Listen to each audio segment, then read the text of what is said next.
આજની ધર્મકથા. પ્રણામ.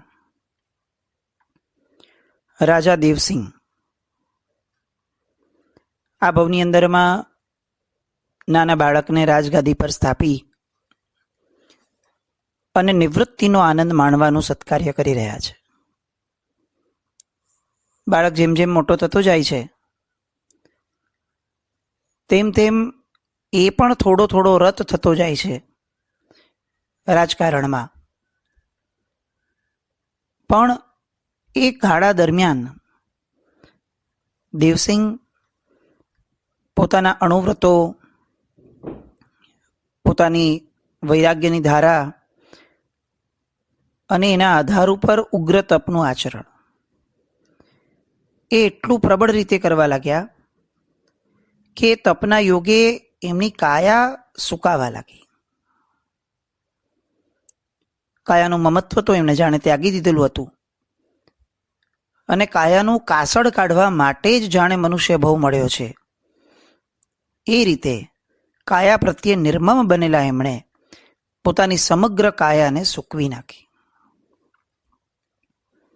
આપણને આશ્ચર્ય થતું હશે કે આગલા બધા જ ભવોની અંદરમાં ચારિત્ર જીવન અંગીકાર કર્યું હતું. આ ભવની અંદરમાં અચાનકથી ચારિત્ર મોહનીય કર્મ કઈ રીતે ઉદયમાં આવ્યું હશે કે દીક્ષા નથી લેતા? અણુવ્રતો તો લીધા, તો મહાવ્રતો લેવામાં કેમ સંકોચ થતો હશે? આવો પ્રશ્ન થતો હશે અને થવો જોઈએ. પૂર્વાપર સંબંધોની કથાઓ એટલા માટે જ શાસ્ત્રકાર ભગવંતો વર્ણવે છે કે એના દરેકે દરેક પાસાની અંદર આપણને ક્યાંક ને ક્યાંક કોઈ ક્લુ મળે કે જે ક્લુના આધાર ઉપર આપણે સમજી શકીએ કે દરેક ઘટના એ કોઈક ને કોઈક કારણસર બને છે. આ કાર્ય કારણ સંબંધ એટલો બધો આપણા મનમાં ઠસી જાય કે આપણા જીવનમાં જ્યારે કોઈ પ્રસંગ બને ત્યારે આ પ્રસંગ એ કાર્ય છે તો ચોક્કસ એનું કોઈ કારણ હશે જ, આવી વિચારણા આપણને આવી શકે. દેવસિંહ દીકરો નાનો હોવાના કારણે એનો રાજધર્મ એને કહી રહ્યો છે કે તું ચારિત્ર ન લઈ શકે ભાઈ.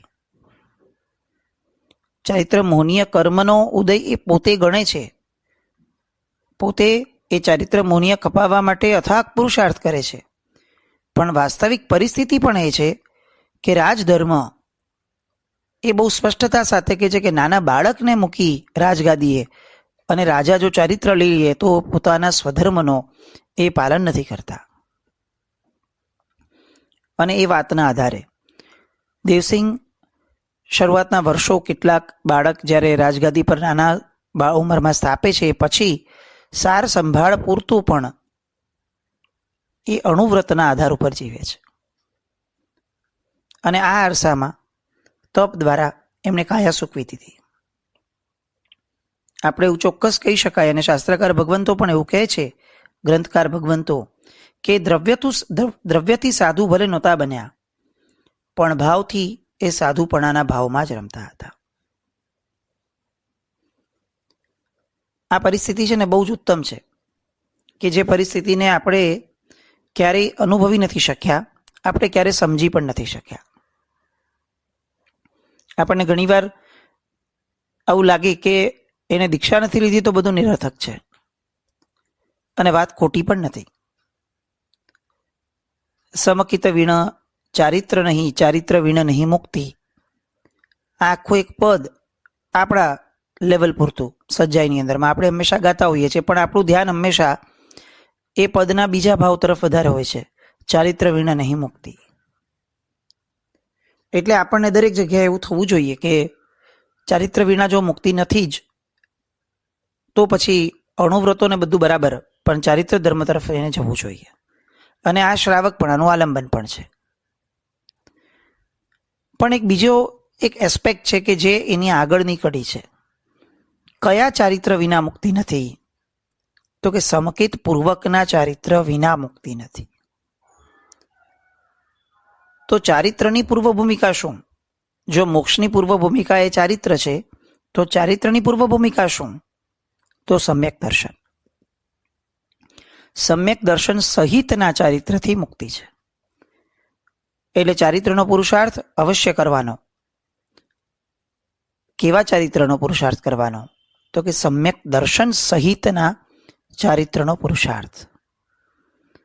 અહીંયા દેવસિંહ રાજાએ જે કર્યું છે એમાં દ્રવ્ય ચારિત્ર નથી, પણ સમ્યક દર્શન એટલું ઝળહળતું રાખ્યું એમણે કે જેના કારણે દ્રવ્ય ચારિત્ર દ્વારા જે પામવાનું છે ભાવ ચારિત્ર એ એમને સરળ થઈ ગયું. ફરી પાછો આપણને કદાચ પ્રશ્ન આવીને ઉભો રહેશે કે દ્રવ્ય ચારિત્ર વિના ભાવ ચારિત્ર આવી શકતું હોય તો પછી ચારિત્ર લેવાની જરૂરત જ નથી. તો આપણે પણ આવું સમજી લઈએ કે ચાલો સુખેથી સંસારની અંદરમાં આપણે રહીએ અને ભાવ ચારિત્રીના લક્ષણોને ઊભા કરવા પ્રયત્ન કરીએ. પણ એવું નથી. જેને દ્રવ્ય ચારિત્રનો ઉપેક્ષા ભાવ છે, અથવા દ્રવ્ય ચારિત્રનો વિરોધ છે, અથવા અનુકૂળતા હોવા છતાં દ્રવ્ય ચારિત્ર ન લેવાનો પ્રમાદ છે, એવા વ્યક્તિને ભાવ ચારિત્ર ક્યારેય શક્ય ન બની શકે. આ વાત ફક્ત ચારિત્રની બાબતમાં એવું નહીં, કોઈ પણ ગુણ કે ધર્મની બાબતમાં ગણવાની. આપણે એક્ઝામ્પલથી જોઈએ કે કોઈ માણસ રાત્રિ ભોજન નથી કરતો, રાત્રિ ભોજન કરે છે, હવે એને રાત્રિ ભોજનનો પાપ લાગે, અચૂક લાગે, કરે જ છે તો લાગે જ. પણ કેટલાક વ્યક્તિઓની મનસ્થિતિ એવી ઊભી થાય કે જેમાં એને પારાવાર દુઃખ હોય, પારાવાર રાત્રિ ભોજન કરવાનું. કેટલીક પરિસ્થિતિ જ એને અલાઉ ન કરતી હોય, એની શારીરિક, એની બાહ્ય, આર્થિક વગેરે, કે જેના કારણે રાત્રિ ભોજન કરવું એની માટે કમ્પલ્શન થતું હોય અને એના મનનો વસવસો ભયંકર હોય, પીડાદાયક હોય, આંખમાંથી આંસુ પડતા હોય અને રાત્રે ભોજન કરતો હોય. આ પરિપ્રેક્ષની અંદરમાં એવી વાત વિચારી શકાય કે આટલા પશ્ચાતાપ સાથે રાત્રિ ભોજન કરતો માણસ પણ રાત્રિ ભોજનના પાપને બહુ માઇલ્ડ સ્વરૂપમાં બાંધે છે. કેમ? કારણ કે એ અનિચ્છાએ કરે છે. પણ કોઈ વ્યક્તિ ઠોકમ ઠોક કરે કે ભાઈ ગમે તેમ કરીને રાત્રે જમવું જ છે, અને પછી એવું બોલવું કે જુઓ કેટલાક લોકો રાત્રિ ભોજન કરવા છતાં રાત્રિ ભોજન ન કરવાના પાપ બાંધે છે, બહુ માઇલ્ડ પાપ બાંધે છે, તો એમાં હું આવી રીતે બાંધું છું. તો આવું કરવું એ અપ્રામાણિકતા છે, એ મૂર્ખતા છે. પોતાના જ પગે પોતાને કુહાડો મારવા જેવી સ્થિતિ છે. કેમ? કારણ કે જ્યાં સુધી રાત્રિ ભોજન કર્યાનો વસવસો પારાવાર નથી, ત્યાં સુધી રાત્રિ ભોજન કરવા છતાં ઓછું પાપ લાગે એ સ્થિતિ શક્ય જ નથી. આ વાતો બહુ ગંભીર છે, એટલે સામાન્ય વ્યક્તિઓના રેન્જની બહારની વસ્તુ છે, અને એટલે જ કદાચ આપણે ત્યાં ગીતાર્થની નિશ્રા વગર ઊંચી વાતો સાંભળવાની કે વાંચવાની પણ ના છે. નહીં તો ક્યાંક એ ભ્રમ પોષાઈ જાય અને આપણે એવું બોલતા રહીએ કે પૂતગલને ખાય છે, એમાં આપણે શું, હું તો આત્મા છું, શુદ્ધ સ્વરૂપી આત્મા છું વગેરે વાતો નીકળી જાય અને અંતે આપણી મનસ્થિતિ તો બહુ નબળી હોય. એટલે સરવાળે આપણે ભ્રમનું પોષણ કરી અને ભવાંતરમાં કદાચ સદગતિથી દૂરો જઈએ એવું પણ બની જાય. પણ અહીંયા દેવસિંહ એ ભાવ ચારિત્રની સ્પર્શનામાં છે, એવું ભાવ ચારિત્ર કે જેને ગ્રંથકારોએ અનુભવ્યું છે અને એટલે આ સર્ટિફિકેટ આપ્યું છે. એમણે પોતે એ સમયે સર્ટિફિકેટ નહીં લીધું હોય ક્યારેય કે હું તો ભાવ ચારિત્રી છું, દ્રવ્ય ચારિત્રની શું જરૂર છે, આવું એ પોતાના મુખેથી ક્યારેય નહીં બોલ્યા હોય. શાસન સમ્રાટના સમયમાં એક વ્યક્તિએ આવી રીતે શત્રુંજય પર જઈ રાણ વૃક્ષ નીચે બેસી અને પોતાને આવી રીતે જ્ઞાની ગીતાર્થ તરીકે સ્થાપી પોતાના ભક્તવર્ગો પાસે પોતાની વાહવાહી કરાવી અને પોતાને પ્રસ્થાપિત કર્યા હતા કે આપણે એક બહુ ઊંચા આત્મા છીએ. શાસન સમ્રાટ એટલે સિંહ પુરુષ, જેમની અસ્તિત્વની ધારા જ્યાં સુધી ઊભી હતી ત્યાં સુધી શાસન ઉપર કોઈ પણ બાહ્ય કે આંતરિક કોઈ પણ ઉપસર્ગો આવે તો એ સજાગ બની અને હંમેશા એને ખાડતા. સાહેબને સમાચાર મળ્યા, તરત જ સાહેબે એક બહુ કડક પત્ર લખી અને એ ભાઈને ઠપકાર્યા અને માફી માંગવા કહ્યું. એ ભાઈએ માફી ના માંગી. સાહેબે જાહેરની અંદરમાં એમની સાથે વાત કર્યો, જાહેરમાં એમને ઉતારી પાડ્યા, સાબિત કર્યું કે તમે જે બોલો છો એવી અંતરની તમારી સ્થિતિ છે જ નહીં. પછી તો કે ન માન્યા, હારવા છતાંય ન માન્યા, તો શાસન સમ્રાટે એમને સંઘ બહાર મૂક્યા હતા. આ લેવલનું સ્ટેપ પણ સાહેબે લીધું. કેમ? તો કે આ રીતનો દંભ એ ભગવાનના શાસનમાં ક્યાંય માન્ય નથી. અત્યારે તો બધું બહુ પરિસ્થિતિ આપણી મુશ્કેલ છે. દરેક વ્યક્તિ પોતાને જ જાણે ગીતાર્થ કે પોતાને જ અનુભવના જ્ઞાતા માની લેતું હોય, તો હવે શ્રાવક પણ પોતે જ પોતાને સર્ટિફિકેટ આપી દેતા હોય. એ સ્થિતિમાં આપણે અત્યારે જીવીએ છીએ. આપણે ઈચ્છીએ કે આવા શાસન સમ્રાટ જેવા અંશો એ ભગવાનના શાસનમાં વારંવાર પ્રગટતા રહે. આપણી મૂળ વાત, ભાવ સાધુપણાના ભાવમાં રમતા હતા દેવસિંહ. એટલે એમણે જ્યારે પોતાની કાયાને સુકાયેલી જોઈ એટલે નિષ્કલંક એવું અણસણ સ્વીકાર્યું. એવું અણસણ કે જેની અંદરમાં કોઈ પણ પ્રકારનું શલ્ય ન બચ્યું હોય. કારણ કે શલ્ય હોય તો અણસણ કલંકિત બન્યું ગણાય. સાંસારિક સુખનો લેશ માત્ર પણ ભાવ ન હોય, એ જ અણસણને અકલંકિત અણસણ કહેવાય છે. અને આ દેવસિંહની અંદરમાં આવો કોઈ કલુષિત ભાવ, દૂષિત ભાવ એ સંભવિત ન બન્યો. નિષ્કલંક અનશન સ્વીકાર્યું. જીવ્યા ત્યાં સુધી સમાધિના યોગે જીવ્યા, અંતે સમાધિના યોગે મૃત્યુ પામ્યા. એ રીતે કાળ ધર્મ પામી, એટલે કે કાળનો ધર્મ સેવી અને એમનો આત્મા ત્યાંથી નીકળી અને શુક્રકલ્પ નામના દેવલોકમાં દેવ તરીકે ઉત્પન્ન થયો, કે જ્યાં 17 સાગરોપમના પ્રમાણ દેવનું આયુષ્ય એમને બાંધ્યું. આ બાજુ એમની રાણી કનક સુંદરી, એને પણ એવી જ રીતે આરાધના કરી. દેવસિંહની જેમ વિશુદ્ધ શ્રાવિકા ધર્મની ઉપાસના કરી. પોતાના જીવનને એમણે પણ તપોમય બનાવ્યું. તપ કરતાં કરતાં એમનું પણ શરીર એક ક્ષીણ થવા લાગ્યું. અંતે એ પણ આ રીતે પોતાના ક્ષીણ થયેલા શરીરના ભાવની અંદરમાં પોતાના આત્મભાવને સ્થિર કરી અને સુંદર ભાવમાં સમાધિપૂર્વક મૃત્યુ પામ્યા. અને એમનો આત્મા પણ શુક્રકલ્પ નામના 7મા દેવલોકની અંદરમાં દેવ તરીકે ઉત્પન્ન થયો. દેવસિંહના આત્માની સાથે જ. અને એમનું આયુષ્ય પણ કેટલું? તો કે એટલું જ 17 સાગરોપમ પૂરતું. ઋણાનુબંધો શું કરે છે એ આપણે સમજીએ છીએ. દરેક ભવ પછી દેવલોક આવે છે અને બંનેનો દેવલોક આવે છે. અને બંનેનો દેવલોક એક જ દેવલોકનો આવે છે, એક જ વિમાનનો આવે છે. આપણને લાગે કે આ લોકો નિયાણું કરતા હશે. ના, નિયાણું કરવાની જરૂર છે ને એ અધીરા આત્માને પડે. જેનામાં અધીરાઈ નથી, જેનામાં પોતાના પર, પોતાના પ્રભુ ઉપર શ્રદ્ધા છે, એ વ્યક્તિ સાહજિક રીતે પોતાનું ધારેલું પામે. એને નિયાણું કરવું પડે કે સોદો કરવો પડે એવું ન હોય. એની શ્રદ્ધા કામ કરે. આ બધા ભવોની અંદરમાં આ બધા આત્માઓ એકબીજા પરની શ્રદ્ધાના કારણે દેવલોકમાં પણ એકબીજાનો સ્નેહ પામે છે. ઋણાનુબંધો આને કહેવાય કે જેના પાયામાં શ્રદ્ધા હોય, જેના પાયામાં જીદ, અધીરાઈ, નિયાણું આ બધું હોય. એ ઉપયુક્ત ઋણાનુબંધો નથી, સાહજિક ઋણાનુબંધો છે. શંખ અને કલાવતીનો ભાવ હોય, ગુણસેનનો ભાવ હોય, કમલસેનનો ભાવ હોય, એની પછી આ દેવસિંહનો ભાવ હોય. દરેક ભાવમાં તમે જુઓ કે આ બંને આત્માઓ એકબીજાની પડખે ઉભા રહ્યા, પડછાયા બનીને ઉભા રહ્યા. વર્ણન કદાચ દેવસિંહનું વધારે આવ્યું તો આપણને એમ લાગે કે કનક સુંદરીનું કોઈ અસ્તિત્વ જ નહોતું. ના, દેવસિંહના જે વર્ણનો થયા એમાં કનક સુંદરીને સાથે ગણવી, એ જ રીતે ગણવી. કેમ?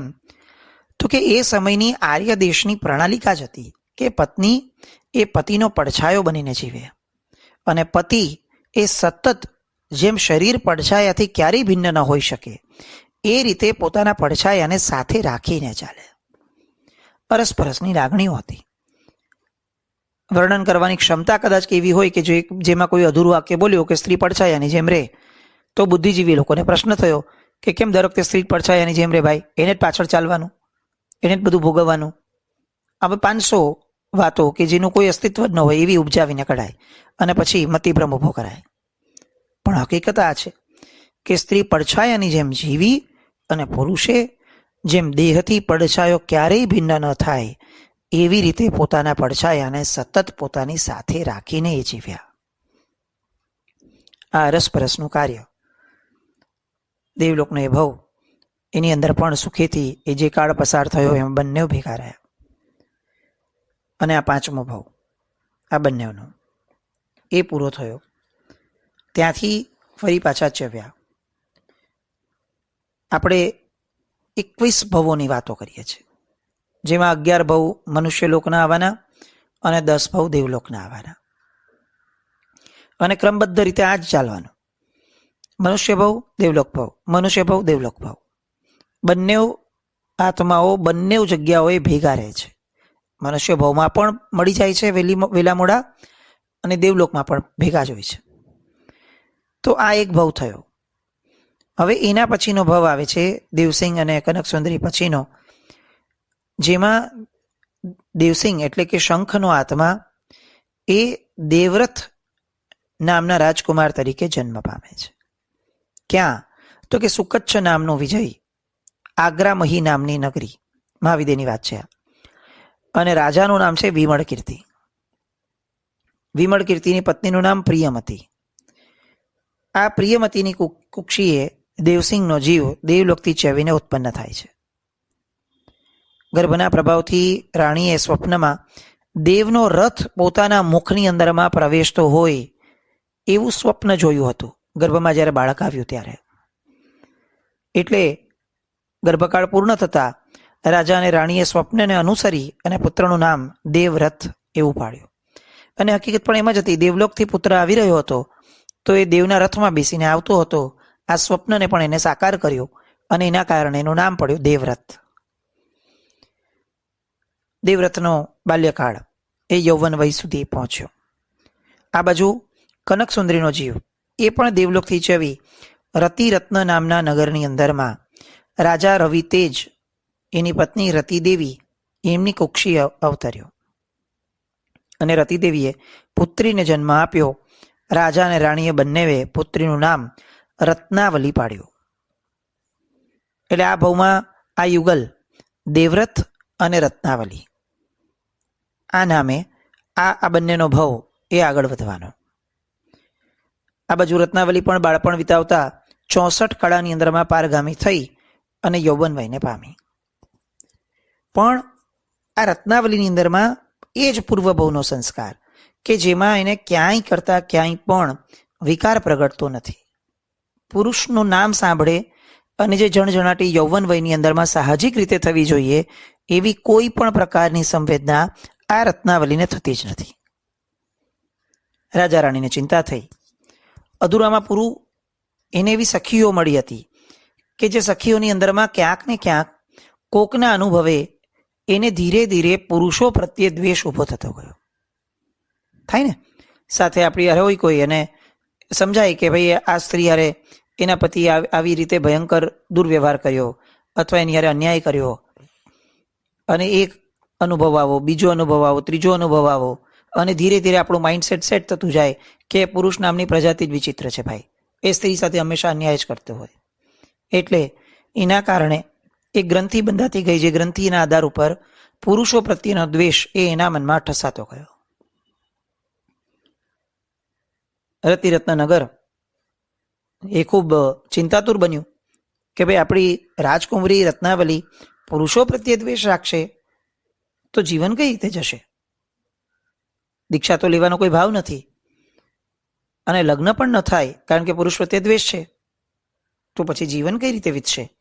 એટલે નગરીના તમામ લોકો, રત્નાવલીની સખીઓ, આ બધા જ કામે લાગ્યા. યૌવન વયમાં પ્રવેશી ગઈ છે, હવે કંઈ બહુ મોડું કરાય એવી શક્યતા નથી અને કરાય બી નહીં. રાજા રાણી, મંત્રીઓ, નગરજનો, સખીઓ બધા જ આ દિશાની અંદરમાં પુરુષાર્થ શરૂ કરે છે. કોઈ પણ પ્રકારે અંતે એ લોકો રત્નાવલીને મનાવવા તૈયાર થાય છે કે ક્યાંક તો જગતમાં કોઈ એક પુરુષ તારી માટે બન્યો હશે ને, તો કમસે કમ એ એક પુરુષને સ્વીકારવા જેટલી પણ માનસિકતા ઊભી કર. અને અંતે આ બધી જ મથામણના અંતે રત્નાવલી તૈયાર થાય છે કે હું સ્વયંવર કરીશ. જે પુરુષને જોઈ અને મારા મનની અંદરમાં સાહજિક એના પ્રત્યે આકર્ષણનો ભાવ ઊભો થશે એ પુરુષને હું વરીશ. પણ એ પુરુષ જે હશે તે પછી પાછળથી કોઈ પણ પ્રકારે મને કોઈએ કહેવું નહીં. આ શરત સાથે સ્વયંવર આરંભાયો. સ્વયંવરના કેણ મોકલાયા, આમંત્રણ મોકલાયા. તમામે તમામ નગરોમાંથી દરેક રાજકુમારને ખ્યાલ આવે કે ભાઈ આટલી સુંદર કન્યા છે, આવા રાજાની પુત્રી છે અને સ્વયંવર રચાયો છે. તો આમાં સ્વયંવરમાં બે ભાવ હોય. એક તો સરસ સ્ત્રીને પરણવાનો ભાવ હોય અને બીજો પોતાનો અહંકાર હોય કે ભાઈ હું કંઈક છું, હું શ્રેષ્ઠ છું એવું બીજા 50-500ની સામે પ્રૂવ થતું હોય તો એ ભાવ પણ રાજકુમારોને મનમાં આવવા લાગ્યો. અને એમ કરતાં કરતાં સેંકડો રાજકુમારો આ સ્વયંવરની અંદરમાં ભાગ લેવા માટે ત્યાં પહોંચવાનું શરૂ કરે છે. કેણ અહીંયા પણ મળે છે એટલે વિમળકીર્તિ રાજાને પણ મળ્યું અને એમને પણ થયું કે દેવસિંહ પણ યૌવન વયમાં જ છે, યોગ્ય ઉંમર છે, તો મારે દેવસિંહને કહી અને એને પણ આ સ્વયંવરમાં મોકલવો જોઈએ. અને આમ પણ કદાચ વિમળકીર્તિ રાજા એને ન કહેત ને તો કુદરત કોઈક બીજાને ગોતી લેત, પણ આ ઋણાનુબંધ ચોક્કસપણે પૂરા થાત. આ ઋણાનુબંધ માટે હવે દેવવ્રત કુમાર એ સ્વયંવરના કારણસર આશયથી નગરીએથી નીકળે છે, પણ વચ્ચે રસ્તામાં એક અલગ ઘટના બને છે. એ ઘટના માટે અને આગળના ભવિષ્ય માટે આવતીકાલે ફરીથી મળશું. જીના કંઈ પણ બોલાય તો મિચ્છામિ દુક્કડમ. જૈનમ જયતિ શાસન.